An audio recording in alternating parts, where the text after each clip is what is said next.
सेक्टरमध्ये जोरदार गोळीबार झाला।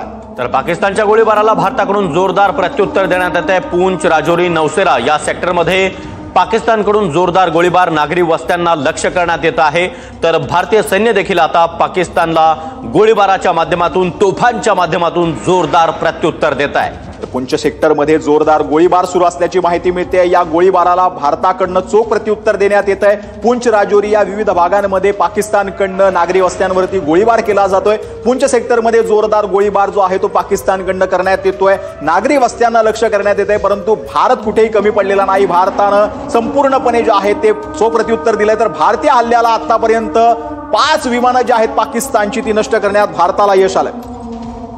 तर पाकचं चायनामेड चायनीज खेळणं J-11 हे विमान देखील भारतानं पाडलेलं आहे, त्याचा चुराडा केलेला आहे। तर भारतीय हल्ल्यामध्ये आतापर्यंत पाकची 5 विमानं खाक झालेली आहेत। त्यामध्ये F-16 असेल, J-11 असेल, JF-17 असेल, ही सर्वच विमानं भारतानं पाडलेली आहेत।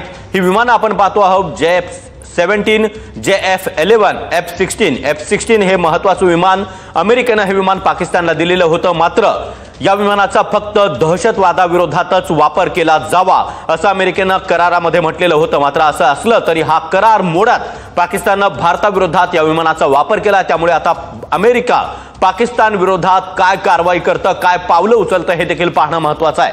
पाकिस्तान हा नेहमी खोटारडेपणा करण्यात नंबर 1 वरती राहिलेला आहे। त्याच पद्धतीनं F-16च्या बाबतीत पाकिस्ताननं केलेलं आहे। दहशतवादाविरोधात जे फायटर जेट वापरायचं होतं ते भारतीय सैन्याविरोधात पाकिस्ताननं वापरलं, परंतु भारतीय सैन्यानं F-16 हे विमान देखील पाडलेलं आहे। यामध्ये JF-17, JF-11 या विमानांना भारतानं लक्ष केलेलं आहे आणि पाकिस्ताननं पाठवलेली ही 5ही जेट जे आहेत ते पाकिस्तान आता भारतानं नेस्तनाबूत केलेले आहेत। एक महत्त्वाची ब्रेकिंग बातमी आलेली आहे। भारताच्या हल्ल्याचे पाकच्या राजकीय व्यवस्थेला देखील